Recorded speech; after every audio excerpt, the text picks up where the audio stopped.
계속해서 저희 교회는 아모스의 말씀을 통해서 하나님께서 어떻게 하나님의 나라를 세워가시며 어떻게 하나님 나라의 거룩함을 이루어가시며 이 땅에 임한 하나님의 나라의 모습이 어떤 모습이신지를 지금 21세기 저와 여러분에게 말씀하고 계십니다. 네, 지지난주 말씀, 2주 전의 말씀 기억나시나요? 네, 아모스가 노래를 잘했던 것 같습니다. 애가를 부릅니다. 슬픈 노래를 지어서 북이스라엘이 하나님의 심판을 받게 될 것을, 확정적으로 이제 하나님의 심판이 이루어질 것을 노래를 부르며 비통한 마음으로 북이스라엘을 향하여 경고하였습니다. 참 너무나 이 상황을 생각하면 너무나 안타까운 게요, 선포했는데도 그들이 말을 듣지 않으니까 이제 노래까지 부르게 되는, 제가 생명의 길 교회를 위해서 노래까지 부르는 그런 경우는 없겠죠, 그죠? 근데 이 나라와 이 민족을 위해서는 저희들이 노래를 불러가며 슬픈 애가를 불러가며 하나님의 말씀을 선포해야 할 때입니다. 비통한 심령으로 아모스 선지자는 북이스라엘을 향해 선포했습니다. 이에 대해서 북이스라엘 백성들은 여호와의 날이 도래하면 모든 이방민족들, 하나님이 모르는 이방민족들, 하나님의 선택받지 못한 이방민족들은 모두 다 멸망당하고 자기 자신들, 하나님의 선택받은 북이스라엘 백성들만 구원받을 거다라고 생각하며 아모스의 예언을 거짓이다, 웃긴 소리 하지 마라, 우리가 누군데, 하나님의 선택받은 백성인데 니네 남유다로 내려가서 예언하라라고 거부했습니다. 바로 이러한 북이스라엘 백성들을 향해 끝까지 회개할 줄을 모르는 그러한 북이스라엘 백성들을 향해 이제 아모스는 그들이 고대하고 기대하고 소망하는 여호와의 날이 그들에게 결코 구원의 날이 될 수 없다, 오직 멸망만이 있을 뿐이다, 저주만이 있을 뿐이다, 죽음만이 있을 뿐이다를 강조하며 선포하셨습니다. 18절 말씀, 오늘 18절 말씀 함께 읽겠습니다. 시작. 화 있을진저 여호와의 날을 사모하는 자여, 너희가 어찌하여 이렇게 시작합니다. 화 있을진저. 이 화 있을진저라는 관용구는 구약에서 오직 예언서에만 등장하는 심판 관용구입니다. 바로 이 화 있을진저는 하나님의 말씀을 거부하고 멸망의 심판으로 나아가는 자들을 향한 저주의 선언임과 동시에 비통한 심령을 곱고 선포하는 감탄사입니다. 화 있을진저, 화가 임할 것이다 라고 선포하는, 신약에서도 예수님은 이 화 있을진저를 선포합니다. 예루살렘 성에 입성하신 후에 둘째 날 서기관과 바리새인들, 종교 지도자들, 오늘날 저와 같은 목사들을 향해 7번이나 선포합니다. 화 있을진저라고 선포하신 그 예수 그리스도, 바로 이 화가 북이스라엘에 임할 것을 사도 아모스는 선포하고 있던 겁니다. 자, 그러면 아모스 선지자가 누구에게 화가 임한다라고 선포하고 있는지요? 여호와의 날을 사모하는 자들에게.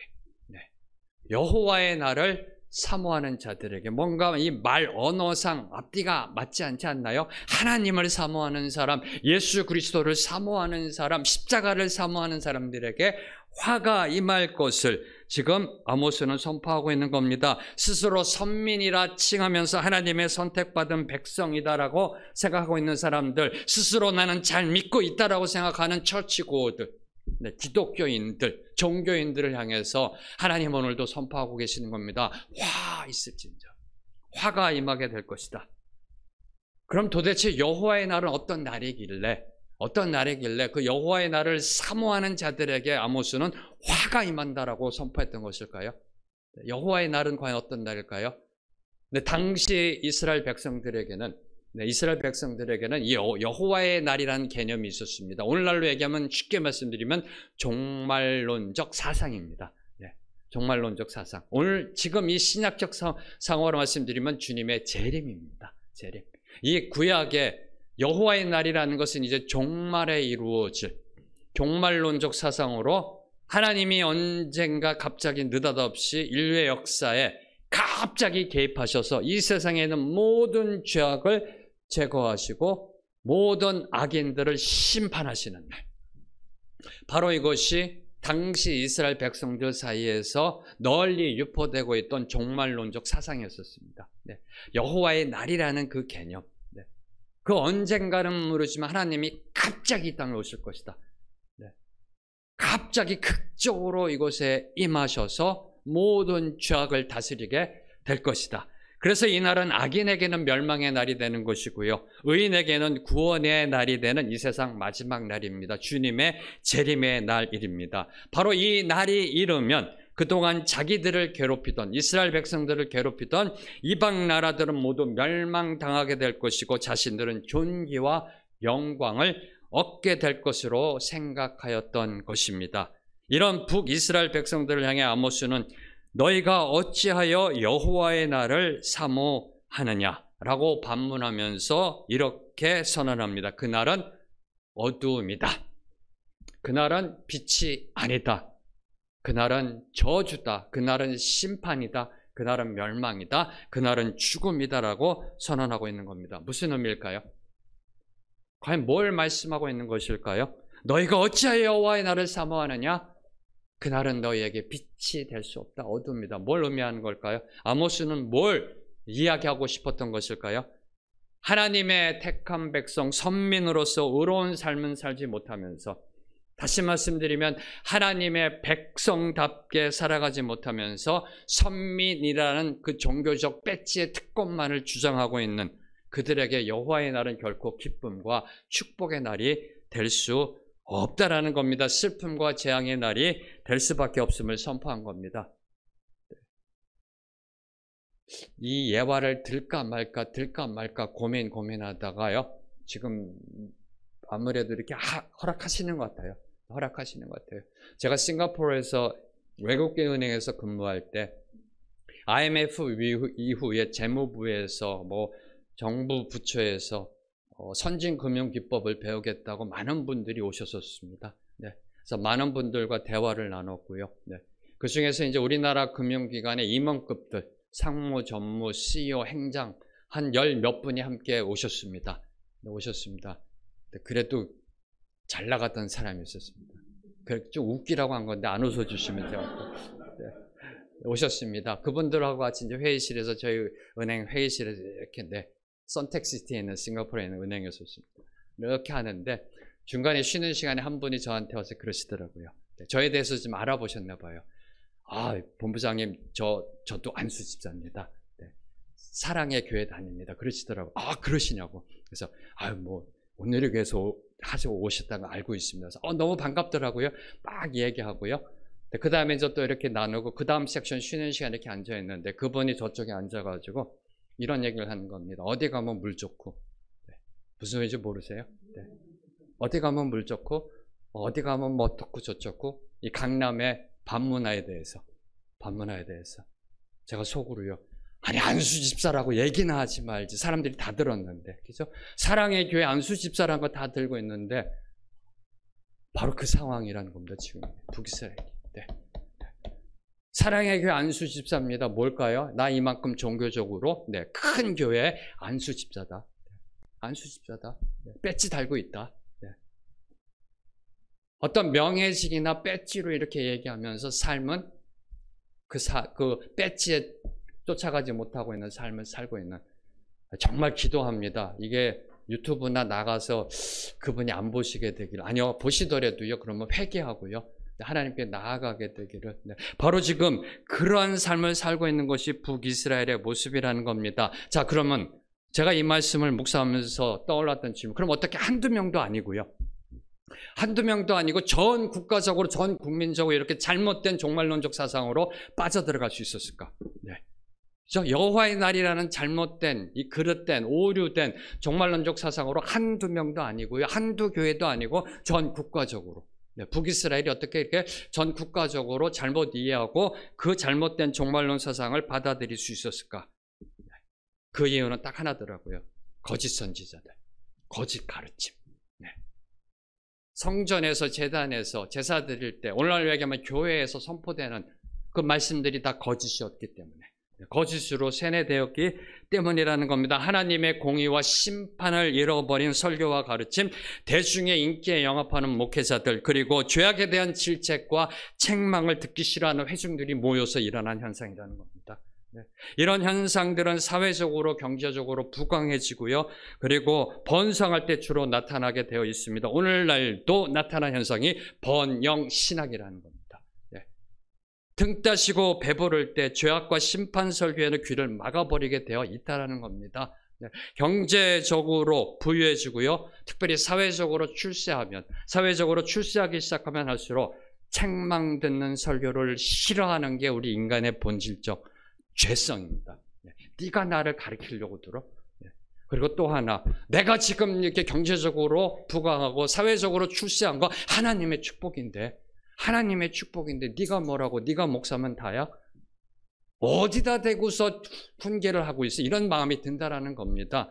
사람이요, 손에 뭘 쥐기 시작하잖아요. 돈, 권력, 자리, 명예, 이걸 쥐기 시작하면은요, 교만해지게 되어 있다는 겁니다. 교만해지게 되어 있다는 겁니다. 지금 북이스라엘은요, 국가적으로 번성한 시대인 겁니다. 그래서 오늘날로 얘기하면 이 번영신학이 주류를 이루고 있었던 겁니다. 하나님은 여러분을 사랑하십니다. 아멘이 나오잖아요. 그래도요. 아멘이 크게 나왔어야 되는데. 하나님은 여러분을 축복하십니다. 그 어떠한 일이 있더라도 하나님은 여러분을 놓지 않고 여러분의 삶 속에 개입하셔서 여러분의 삶을 책임지시고 여러분의 삶에 대박의 축복을 내리실 겁니다. 여러분의 자녀들은 절대로 실패하지 않을 것이고 하나님이 이끄시는 성공의 삶으로 나아가실 것이고 여러분이 교회를 향해 헌금하는 만큼 하나님은 따따블로 부어주실 것이고, 아멘? 이런 설교를 했던 겁니다. 이런 설교만 들있다 해야 되니까 성도들이 세뇌가 돼서요. 이런 설교를 통해서 여호와의 날에 대한 잘못된 기대, 잘못된 소망을 갖게 되었던 겁니다. 한 번도 북이스라엘에 있는 선지자들은 너의 삶을 돌아봐라. 하나님이 보시지 않는 그 은밀한 곳에서 너의 행동을 돌아봐라. 앞부분에서 저희들이 계속해서 아모스 선지자가 지적했던 걸 봤잖아요. 부동산 투기도 하고요. 가난한 자들의 옷까지, 하나밖에 안 남은 옷까지 다 착취해버리고. 왜요? 이자 못 갚는다고. 그들은 경제적 논리를 폈습니다만은 그들의 삶을 보지 못하고 그저 교회 나와서 목사가 주는 축복에 그런가 보다. 만에 하나 목사가 잘못돼서 회개하십시오. 그러면 이제 한 반 정도는 다음 주 안 나오고요. 그런 상황이었기 때문에 잘못된 종말론적 사상으로 온 국가가 그쪽으로 나아가고 있었던 겁니다. 사랑하는 성도 여러분, 북이스라엘 백성들이 사모했던 여호와의 날은 이 세상 마지막 때에 저와 여러분 모두에게 임하게 될 겁니다. 그날은 옵니다. 반드시 오게 되어 있습니다. 우리가 원하고 바라고 소망하는 주님의 재림의 날은 반드시 오게 되어 있습니다. 마라나타, 주여 어서 오시옵소서. 오십니다. 그 마라나타는 여러분에게 과연 어떤 날이 될까요? 그 마라나타의 날은 과연 어떤 날이 될까요? 그 마라나타의 날, 여호와의 날, 주님의 재림의 날, 이 세상 마지막 날, 종말의 날, 누가 구원받고 누가 기뻐하고 찬양하고 누가 애통하고 슬퍼하고 저주받을지 예수님은 등을 갖고 신랑을 맞으러 나간 10명의 처녀의 비유로 설명하고 계십니다. 등을 갖고 랜턴, 등을 갖고 이제 신랑을 맞으러 간 10명의 처녀를 비유로 예수님께서는 설명하고 계십니다. 여호와의 날에 누가 과연 기쁨으로 나아갈 수 있는가? 누가 천국 잔치에 들어갈 수 있는가를 보여주고 있습니다. 여러분이 나중에 한번 시간 되시면요. 시간 관계상 제가 다 읽지는 않겠습니다. 마태복음 25장을 나중에 한번 보시고요. 이 비유에 그 언급된 10처녀 모두는 신랑이 오기를 기다리고 있었던 사람입니다. 다시 말씀드리면 세상 사람이 아니라는 겁니다. 세상 바깥에 있는 사람이 아니라 지금 이 교회 안에 있는 사람들. 교회 다니는 사람들이라는 겁니다. 10명의 처녀는 세상 사람들이 아닌 주님의 재림을 기다리던 교회 다니는 사람들, 그리고 또 하나, 신랑이 왔을 때 모두 다 자고 있었습니다. 네.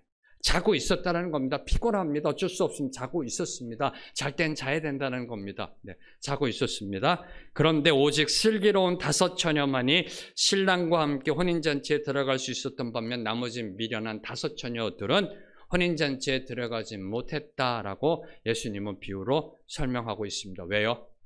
왜 못 들어갔나요?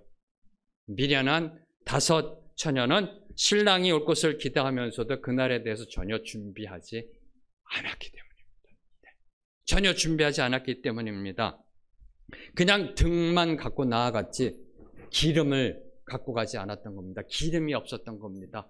그냥 등만 있었지 불을 밝힐 수가 없었기 때문에 예수님이 신랑으로 오셨을 때 그 천국 잔치에 들어갈 수 없었던 겁니다. 만약에 오늘 밤 주님이 재림하시면, 하나님께서 이 땅에 임하시면, 마지막 심판을 이루기에 임하신다면 여러분은 예수님을 맞을 준비가 되어 있으신지요? 예수님을 맞을 준비가 되어 있으신지요?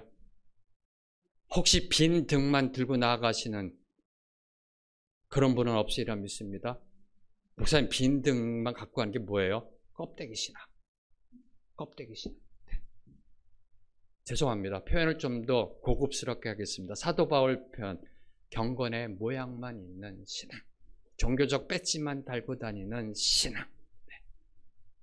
바로 그러한 신앙만 있는 사람은 하늘나라에 들어갈 수 없다는 겁니다. 누구요? 세상 사람이 아닙니다. 지금 네, 10처녀는 세상 사람이 아니라 교회 나오는 사람, 교회 다니는 사람 중에, 그 중에 껍데기 신앙은 천국 들어갈 수 없다라는 겁니다. 기름이 꽉 찬 등을 갖고 나가야 한다는 겁니다. 경건의 능력으로, 삶으로 예수 그리스도가 누구이신지를 보여주는 그런 자만이 예수 그리스도가 오셨을 때 그 여호와의 날에 기쁨으로 그 나라에 들어갈 수 있음을 성경은 저와 여러분에게 선포하고 있습니다. 오늘 밤 주님이 재림하시면 예수님을 맞을 준비가 되어 있으신지요? 아멘. 이에 대한 답이 바로 지금 저와 여러분의 현재의 삶과 신앙임을 기억하시게 되기를 소망합니다. 다시 선포합니다. 여호와의 날에 기쁨으로 그 나라에 들어갈 수 있는지요? 이 질문에 대한 답은 지금 바로 오늘 나의 삶과 신앙이라는 겁니다. 다시 말씀드리면 참된 믿음은 삶으로 나타나게 되어 있다라는 겁니다. 선밀이라는 사실에만 암주하며 이제 아무런 준비 없이 미련한 5 처녀처럼 그저 종교적 배지만 달고 방종한 삶을 살아가는 북이스라엘 향해 이제 그들이 고대하는 여호와의 날이 어떤 날이 될 것인지를 비유로 설명합니다. 19절 말씀 함께 읽겠습니다. 시작.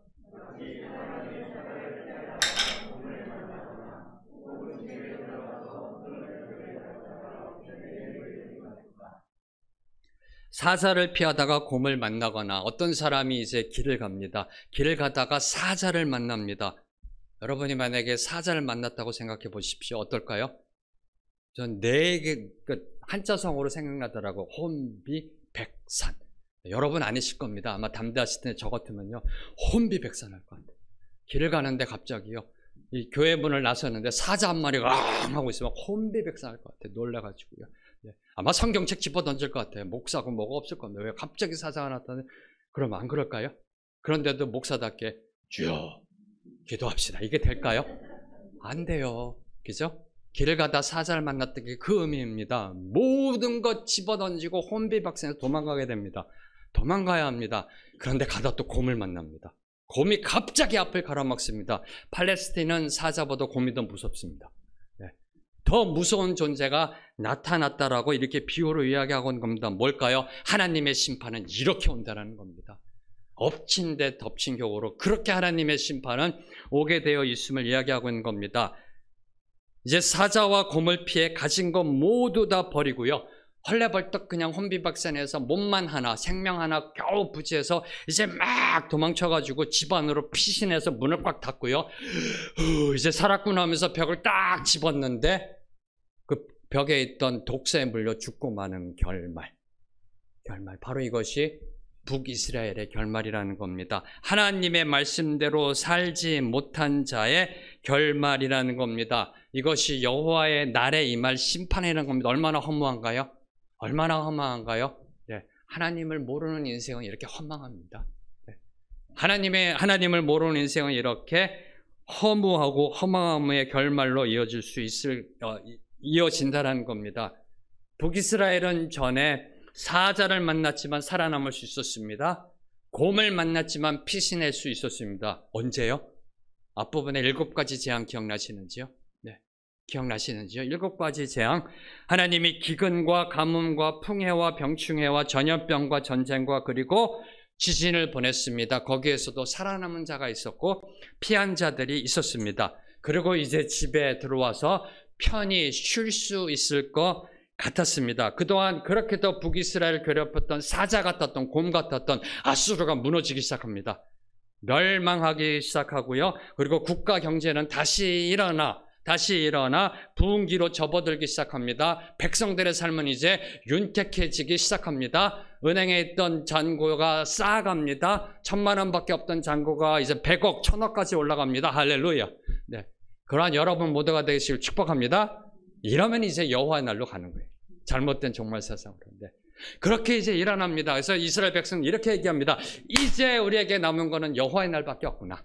여호와의 날만 사모하면 되는구나. 할렐루야, 하나님 감사합니다 라고 바로 하고 그럴 때 그들이 기다리던 여호와의 날은 집안에 있던 뱀처럼 예고 없이 느닷없이 갑자기 임하여 그 남아있던 목숨마저도 뺏어버리는 그러한 날이 될 것임은 아모스는 비유적으로 경고하였던 겁니다. 지금 그들이 누리고 있는 그 경제적 부흥과 사회적 번영은 폭풍전야의 고요함이라는 겁니다. 이걸 못 깨달았던 겁니다. 무슨 심판이야? 무슨 하나님의 징계야? 근데 우리가 이렇게 잘 먹고 잘 살고 있고 무역량은 늘어나고 있고 국가적인 위신 올라가고 있고 외교력은 높아지고 있는데 아수르는 멸망해 가고 있고 그들은 이 폭풍전야의 고요함을 보지 못했던 겁니다. 정말 안타까운 것은 이 대한민국에 하나님께서 주신 이 축복이 폭풍전야의 고요함이 될 수 있다라는 겁니다.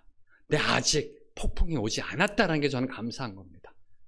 아직 폭풍이 오지 않았다는 게 저는 감사한 겁니다. 폭풍전야의 고요합니다. 아모스는 이 비유를 통해 하나님의 심판으로부터 그 어느 누구도 피할 수 없다. 두 번째, 어느 장소도 심판으로부터 자유로울 수 없음을 이야기한 겁니다. 바깥에 있을 때 사자와 곰, 집안에 들어와서도 뱀에 의해서 죽고 마는 것이다. 어느 누구도 예외 없다. 어느 장소도 예외 없음을 강조하며 선포하는 겁니다. 그럼 어떻게 할까요? 폭풍이 오기 전에 그 고요함에 있을 때 하나님 앞으로 돌아가라는 겁니다.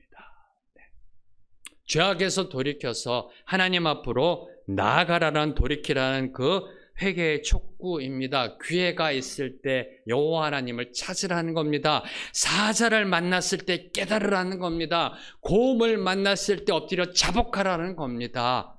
이걸 깨닫지 못하면 때는 늦으리가 되는 겁니다. 열려있는 문은 닫히게 되어 있습니다. 언젠간 닫히게 되어 있습니다. 천국문은 계속해서 열려있는 게 아닙니다. 주님이 다시 재림하시면 그 천국문은 닫힙니다.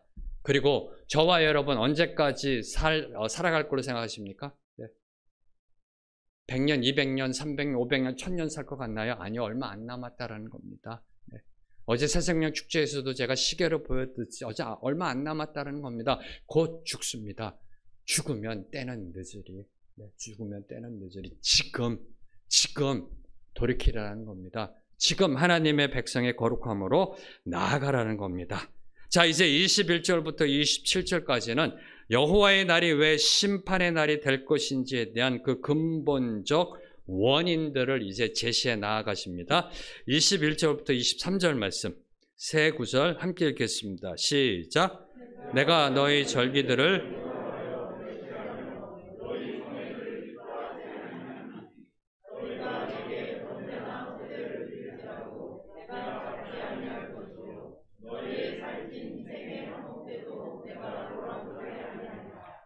내 노랫소리를 내 앞에서 그칠지어다. 내 비파 소리도 내가 듣지 아니하리라.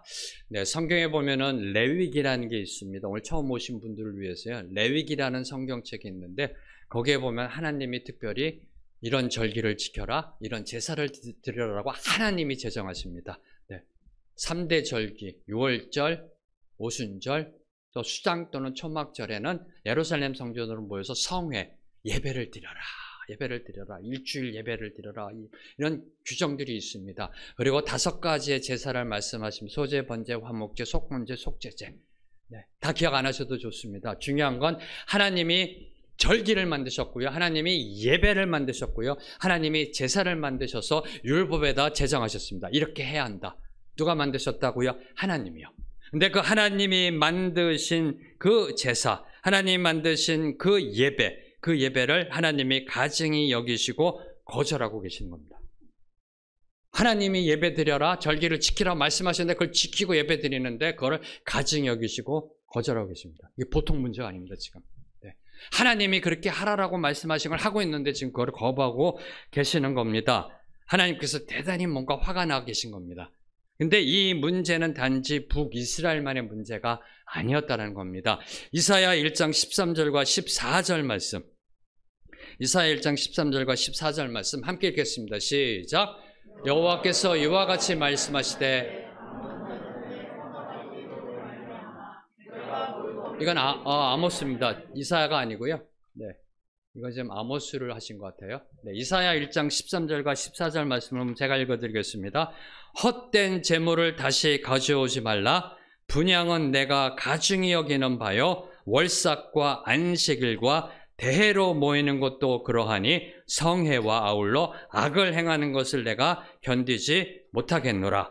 내 마음이 너의 월삭과 정한 절기를 싫어하니 그것이 내게 무거운 짐이라 내가 지기에 곤비하였느니라. 네, 똑같습니다. 남유다나 북이스라엘이나 똑같은 그러한 모습으로 나아가고 있음을 성경은 이야기합니다. 북이스라엘뿐만 아니라 남유다를 포함한 모든 하나님의 백성들의 불경함과 패역함의 죄악이 얼마나 심각한지를 보여주고 있는 말씀입니다. 오죽했으면 하나님이 만드신 제사와 절기 예배를 받지 않으셨을까요? 오죽했으면. 네. 자, 그럼 왜 하나님은 그들의 제사와 예배를 받지 않으셨을까요?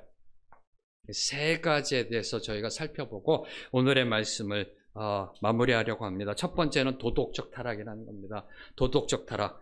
이 물질주와 배금주에 빠집니다. 경제가 발전합니다. 등 따시고 배부르기 시작합니다. 무역이 늘어납니다. 네, 돈이 생깁니다. 물질주와 배금주에 빠집니다. 인간은 시대와 장소를 막론하고 이렇게 갈 수밖에 없습니다. 지금 이 시대의 모습, 물질주의, 배금주의 옛날에도 있었습니다. 네. 돈 좀 생기면 빠지는 게 물질주의고요.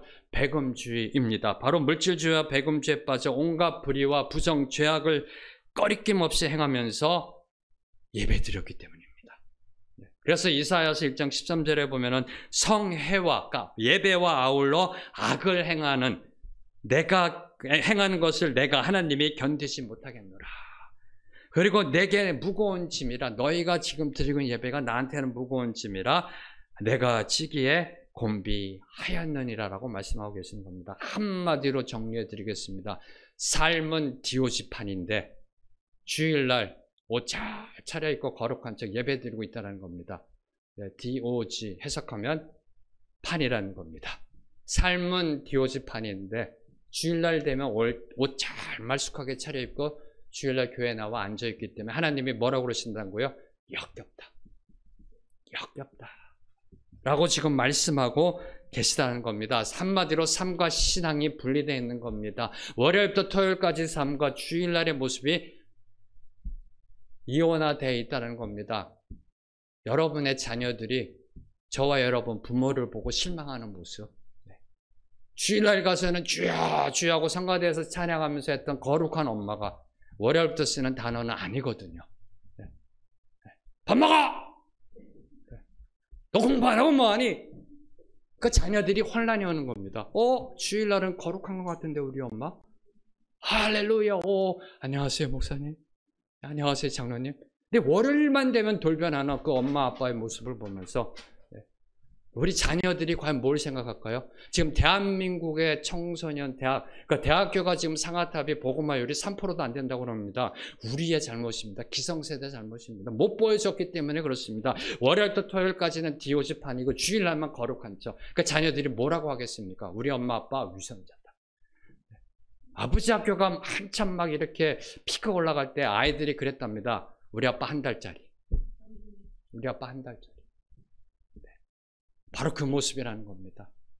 월요일부터 토요일까지의 삶과 주일날에 비춰지는 삶, 두 얼굴을 가진 모습들, 바로 그 모습을 향해서 하나님께서 심판하시는 겁니다. 그래서 24절을 보면, 오늘 본문 말씀 24절을 보면 하나님은 북이스라엘 백성들에게 삶 속에서 정의를 지키고 공의를 시행해야 할 것을 요구하고 계시는 겁니다. 월요일부터 일요일까지 거룩한 주일로 지키라는 겁니다. Monday to Sunday 다 하나님의 날이고 그 날을 거룩함으로 지키라라고 말씀하고 계시는 겁니다. 오늘 본문 말씀 24절 말씀 함께 읽겠습니다. 시작. 오직 정의를 물같이 공의를 마르지 않는 강같이 흐르게 할지어다. 저희가 찬양했잖아요. 예수님은 하나님의 공의입니다. 바로 그 정의와 공의를 월요일부터 일요일까지 Monday to Sunday 그 정의를 공의를 흘려보내는 삶을 살아라라고 말씀하고 계시는 겁니다. 잠언 21장 3절도 동일하게 저와 여러분 이렇게 권면합니다. 공의와 정의를 행하는 것은 제사 드리는 것보다 여호와께서 기쁘게 여기시느니라. 지금 여러분이 여기 와서 예배 드리는 것보다 하나님이 기뻐하신 게 뭐라고요? 정의와 공의를 행하는 삶. 바로 그것을 더 기쁘게 받으신다라고 이야기합니다. 하나님이 기쁨으로 받으시는 사회, 교회, 공동체, 가정은요, 정의도 좀 있고 좀 불의함도 좀 있고 그래야 좀 인간 사회 같지. 너무나 이렇게 좀 거룩하면 밥맛 없어, 정 없어. 좀 정의로움도 있고 좀 이렇게 불의함도 있고 그런 사회가 아니라는 겁니다. 하나님이 기뻐 받으시는 사회, 가정, 공동체, 교회는 오직 정의만이 있는 사회. 정의로 꽉 찬 사회. 그래서 오늘 하나님께서는 이 사실을 강조하기 위해 정의와 공의를 물의 흐름에 비유하고 있는 거고요. 그리고 여기에 있는 강이란 단어가 그냥 여러분이 단순하게 한강처럼 이렇게 유유히 흘러가는 그 강이 아니고요. 힘차게 거세게 흘러내리는 강줄기입니다. 지금. 홍수 때 정말 어마어마한 파워로 흘러가고 있는 그 강줄기입니다. 이 강이라는 것이요. 그 물의 흐름, 그런 거세게 흘러내려가는 강줄기의 그 파워로 지금 묘사하며 설명하고 있는 겁니다. 물은 뭘까요? 물은 뭘까요? 어제 우리 이지선 교수님 간증 들으신 분 처음에 물을 먹을 때 그 고백을 하셨잖아요. 너무 맛있고 너무 달았다고. 그죠? 물은 우리 인간이 살아가기 위해서 반드시 필요한 생존 필수입니다. 물 안 드시고 사시는 분 없으시잖아요. 물은 우리가 살기 위한 생존 필수입니다. 그리고 또한 모든 생물이 열매 맺는 원천입니다. 모든 생물이 열매를 맺게 되는 원천입니다. 뭘 의미할까요? 왜 물로 비유한 것일까요? 우리가 살기 위해서는 생존하기 위해서는 공의와 정의를 지켜야 한다는 겁니다. 아니 다른 사람에게 도덕적인 겸양과 미덕을 쌓는 게 아니라 내가 살기 위해서, 내가 생존하기 위해서 반드시 필요한 게 공의와 정의라는 겁니다. 물이 없다면 어떻게 될까요? 강물이 다 말라버린다면 어떻게 될까요? 모든 생물은 다 죽게 되어 있습니다. 하나님이 만약에 이 온 세상에 한 3년만 가뭄을 내려보내시면 다 아마 말라 죽을 겁니다. 3년만 가뭄. 그동안 쌓아놨던 무슨 물 저장했던 그다음에 음료들 다 소진되고요. 가뭄으로 인해서 기근으로 인해서 다 굶어 죽게 이 목말라 죽게 되어 있는 것이 바로 이 물이라는 겁니다. 물이 없다면 강물이 말라 버린다면 사람이든 동물이든 식물이든 죽을 수밖에 없는 것처럼 이스라엘 백성들이 정의와 공의를 행하지 않는다면 결국은 죽음밖에 없다는 겁니다. 이걸 지금 이 비유를 통해서 말씀하고 있는 겁니다. 자, 그러면 공의와 정의를 지킨다는 건 뭘까요? 공의와 정의하면은 늘 이렇게 떠오르는 게요, 이 대세론적인 개념, 대승적 차원의 이 자꾸만 개념이 떠올라요. 그죠? 예.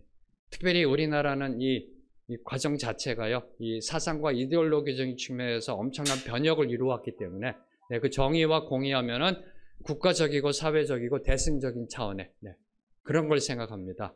네, 성경에서 이야기하고 있는 공의와 정의가 무엇인지를 설명 들어가면은 최소한 1년이 걸립니다. 왜냐하면 이사야서를 아셔야 되기 때문에.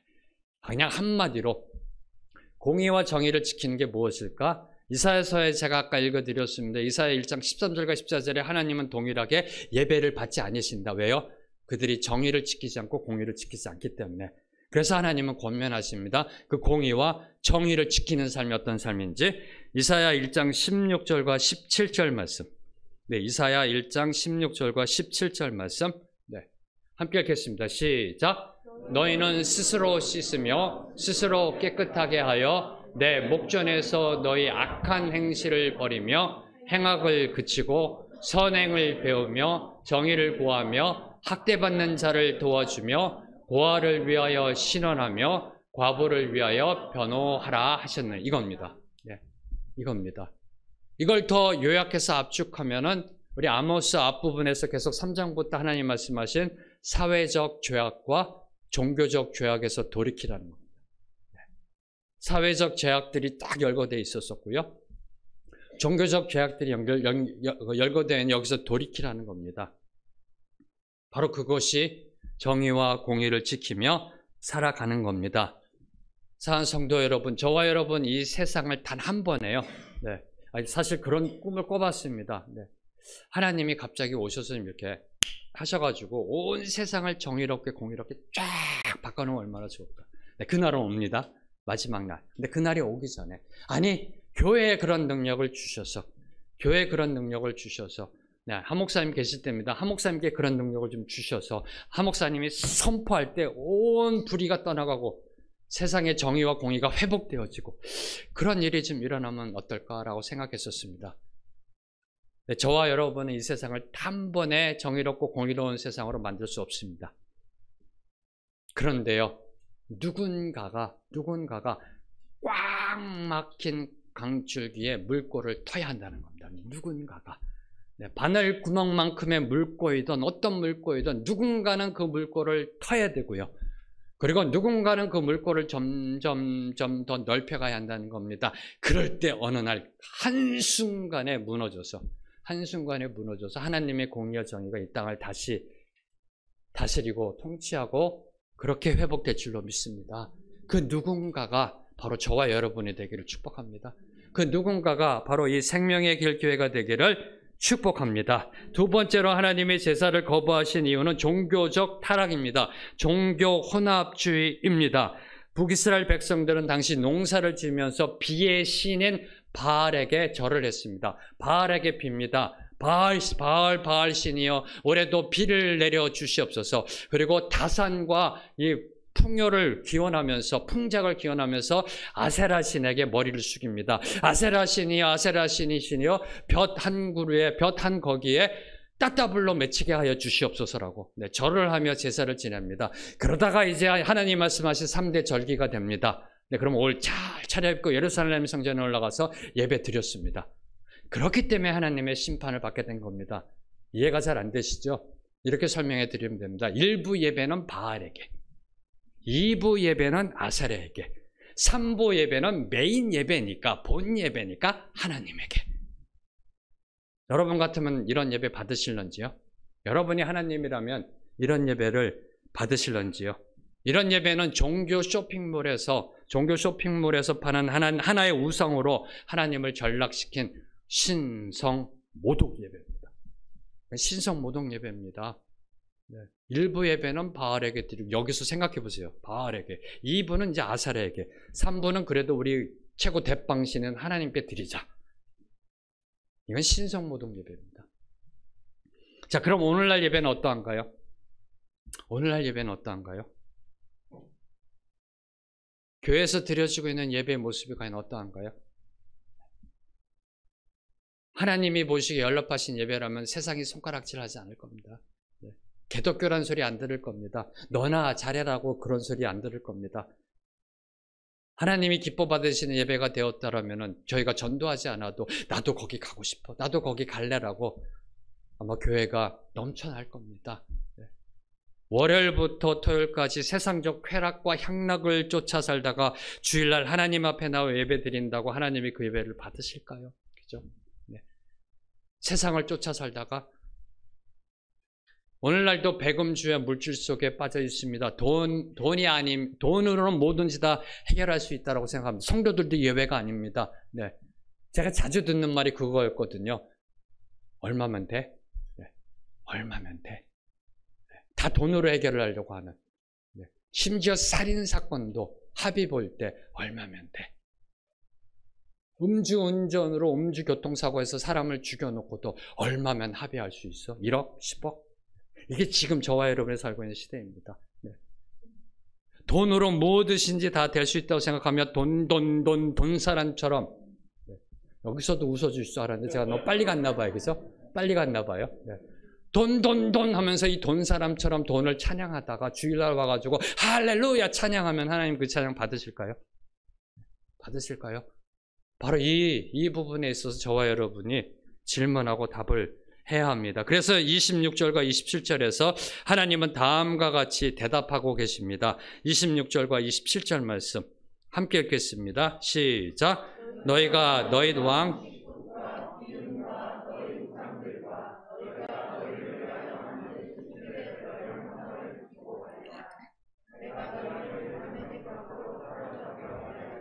그의 이름이 만군의 하나님이라 불리우는 여호와께서 말씀하셨느니라. 이제 아모스는 북이스라엘 백성들이 식구 또는 기운, 이거 설명하면 또 시간이 가기 때문에 우상과 관련된 것들입니다. 네, 이런 식구 또는 기운 등의 별신, 스타, 하늘에 있는 별을 우상 삼아서 별신을 비롯한 각종 우상들을 섬긴 종교혼합주의를 고발합니다. 그리고 그 결과는 그들이 숭배하던 우상들과 함께 멸망할 것이다. 하나님의 말씀으로 선포합니다. 세상은 바알, 아세라, 별신을 섬겨야 농사가 잘 된다라고 말했습니다. 세상은. 그래서 이스라엘 백성들도 바알 신을 섬겼고 아세라 신을 섬겼고 별신을 섬겼던 겁니다. 그런데요, 이 우상을 섬기지 않고서도 내 농사는 잘 될 수 있다는 것을 보여주겠다라는 신앙적 배짱이 있어야 되지 않을까요? 네. 세상은 이야기합니다. 바알을 섬겨야 돼. 아세라를 섬겨야 돼. 그래야 농사가 잘 돼. 그래야 비가 오고 그래야 풍작이 이루어져. 그렇게 말할 때 아니야. 나는 오직 하나님만 믿고 나아갈 거야. 이런 신 안 믿어도 내 농사는 풍작이 이루어질 거라고 말할 수 있는 신앙적 배짱. 네. 그러면서 농사를 지어 나아가는 그 배짱. 비가 오지 않아도 하나님이 이끄실 거라고 얘기하면서 나아가는 신앙적 배짱이 있어야 되지 않을까요? 세상이 이야기합니다. 그것 봐. 바알에게 절 안 하니까 그 니네 노는 가뭄이 나서 쫙쫙 갈라지고 있지. 아니야. 하나님이 해나가실 거야 라고 말할 수 있는 신앙적 배짱. 이게 있어야 되지 않을까요? 이 엘리야 선지자처럼 누가 진짜 비를 내리는 신인지를 850명의 우상 숭배자들과 영적으로 맞짱 뜰 수 있는 이런 용기가 있어야 되지 않을까요? 목숨 건 용기 있어야 되지 않을까요? 네. 이런 여유, 니네부터 해. 양보할게, 해봐. 네. 하루 종일 시간 다 내주고 하루 종일 못하니까 마지막 저녁 무렵에 내가 할게. 한 번 기도함으로 비가 내려지는 정말 멋있는 인생, 그런 신앙 살고 싶지 않으세요? 혹시나 괜히 먼저 하게 했나? 혹시나 비가 내리면 어떡할까? 아니 자연적으로 잘못해서 비가 내리면 어떡할까? 괜히 내가 시간 다 하루 종일 줬나? 이렇게 초조하는 게 아니라요. 해봐. 여유 있게. 왜요? 하나님만이 참된 신이시니까. 세상은 세상 것 쫓아가고 세상 가치관 쫓아가고 세상의 순리대로 살아야 축복받고 성공하고 출세한다라고 얘기합니다. 서울대 하버드 들어가야 출세한다고 생각합니다. 그래서 여러분의 자녀들 그렇게 더 득득거리며 공부하라고 시켰던 겁니다. 그럴 때 아니야, 하나님만 믿고 하나님께 올바로 나아갈 때 그 인생 하나님이 책임져 주실 거야. 나중에 봐. 이런 신앙적 배짱이 있어야 되지 않을까요? 목숨 건 용기와 신앙적 배짱이 있으신지요. 제가 개인적으로 원하고 소망하고 바라는 것은요, 하나님을 섬기면서 하얗게 불사르는, 제 인생을, 제 영혼을 하얗게 불사르는, 그것도 소망, 비밀인데요. 빨리 한 번에, 한꺼번에 하나님이 주신 그 영향으로 한 번에 한순간에 탁 불사르고 빨리 가고 싶은, 그런 열망, 그런 소망이 있습니다. 근데 또 하나님이 주어진 시간이 또 있잖아요. 그럼 거기에 맞춰서 또 불살려야 돼요. 이렇게. 한꺼번에 다 쓰면 안 돼, 또 이렇게. 근데 개인적인 소망은 그렇습니다. 하나님 앞에 모든 것 다 불살르고 그냥 이 순간에 이곳에서 설교하다가 하나님 앞으로 가는 그런 소망. 사랑하는 성도 여러분, 세상 소리에 귀 기울이지 마십시오. 세상이 만든 제도 시스템, 논리, 철학, 가치관, 사상, 이데올로기, 이념에 귀 기울이지 마십시오. 바알에 귀 기울이지 마십시오. 아세라에 귀 기울이지 마십시오. 오직 하나님만이 참된 신이시고요, 하나님만이 인류 역사를 다스리시는 절대 주권자이십니다. 세 번째로 이제 하나님의 제사와 찬양을 거부하신 이유는 신앙적 타락이라는 겁니다. 신앙적 타락. 제사가 뭘까요? 제사는 뭔가요? 하나님이 율법에 제정하신 제사는 뭔가요? 동물을 잡아 죽여서 불태우는 건가요? 아니라는 겁니다. 그 제사를 드리는 그 사람, 그 사람을 하나님께 온전히 바치는 것이 제사의 본질입니다. 짐승이 아닙니다.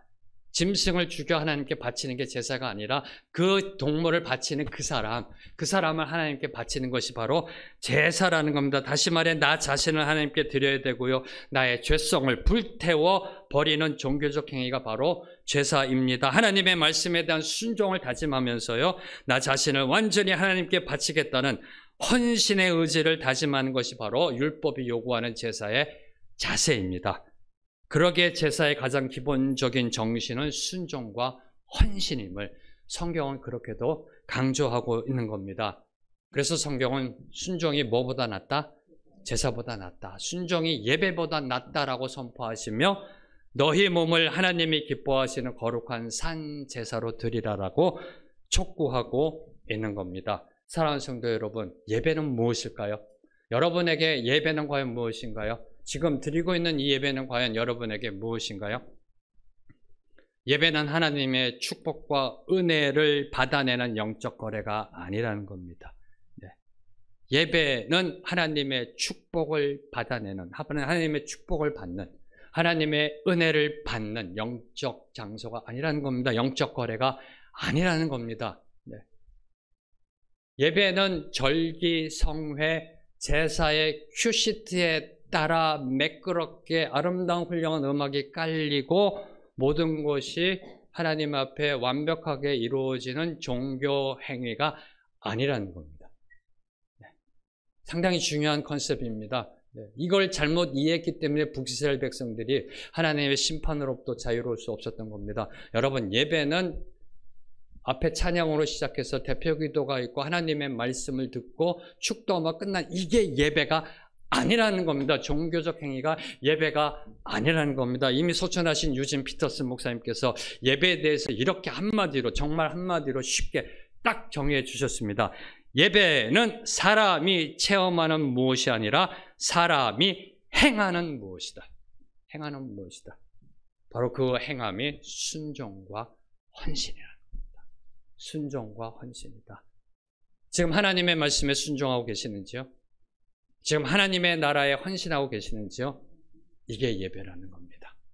이게 예배라는 겁니다. 오늘 말씀을 요약하겠습니다. 북이스라엘은 표면적으로 단 한 번도 여호와의 신앙을 버린 적이 없습니다. 포기한 적이 없습니다. 여호와의 신앙을 결코 한순간도 내려놓은 적이 없습니다. 그런데 그들은 여호와의 신앙에 플러스 알파를 만들었던 겁니다. 금송아지를 만들어 이게 하나님이다라고 우상 숭배하며 그리고 다른 나라의 신까지 받아들여서 하나님과 함께 섬겼던 바로 그러한 민족이었던 겁니다. 그들은 정의를 쓴쑥으로 바꾸어 버렸고요. 공의를 땅에 내던졌고요. 그리고 하나님을 아는 것조차도 원치 않았다라고 이야기합니다. 한마디로 만들어 본 자기네들이 만들어 놓은 영역, 자기들이 선을 딱 거놓은 종교 영역 안에서만 하나님을 섬겼다는 겁니다. 종교 영역 안에서만 하나님을 섬기고 여기를 벗어나서는 하나님께 이야기합니다. No. 여기는 하나님이 아니에요. 하나님 저기 계세요라고 했던 그들의 모습. 그러면서 오로지 제사만을 바치면, 왜요? 제사 드리라 했으니까 제사만을 바치면 하나님이 축복해 주실 것이라는 그 오류 속에 빠져서 이 종교 영역은 벗어나서 이쪽 영역에서는 마음껏 죄악을 저지르고요, 온갖 악행을 저지르면서 회개할 줄 몰랐던 그들을 향해 하나님은 말라기 1장 10절에서 이렇게 선포하십니다. 말라기 1장 10절을 보면 만군의 여호와가 이르노라 너희가 내 제단 위에 헛되이 불사르지 못하게 하기 위하여 너희 중에 성전 문을 닫을 자가 있었으면 좋겠다. 성전 문을 닫을 자가 있었으면 좋겠다. 오늘날로 얘기하면 생명의 길교회 문을 닫을 자가 있었으면 좋겠다. 쟤네들 못 들어오게 와서 예배 못 드리게. 그 하나님의 마음 얼마나 찢어졌을까요? 그죠? 하나님의 백성이 하나님 앞에 하나 예배 드리려고 하는데 하나님이 얘기합니다. 문 닫아라. 쟤네들 못 들어오게 하라. 하나님의 마음 얼마나 찢어졌을까? 하나님의 오죽했으면 그 예배 안 받으셨을까? 사랑하는 성도 여러분, 저희 생명의 길 교회가요, 하나님이 기뻐 받으시는 교회가 되기를 간절히 소망합니다. 하나님이 기뻐 연락받으시고요, 문 더 열어놔. 누구든지 와라. 내가 그 예배를 받으리라. 이런 교회가 되면 얼마나 좋을까요? 저는 이 대한민국 교회들이 일어나 하나님이 기뻐 받으시는 교회가 되기를 소망합니다. 닫힌 문이 열리고 주의 백성들이 일어나 주의 영광을 선포하며 나아가는 그날을 소망합니다. 누구로부터요? 바로 저와 여러분의 삶으로부터. 그런 소망이 일어나기를 주님의 이름으로 선포합니다.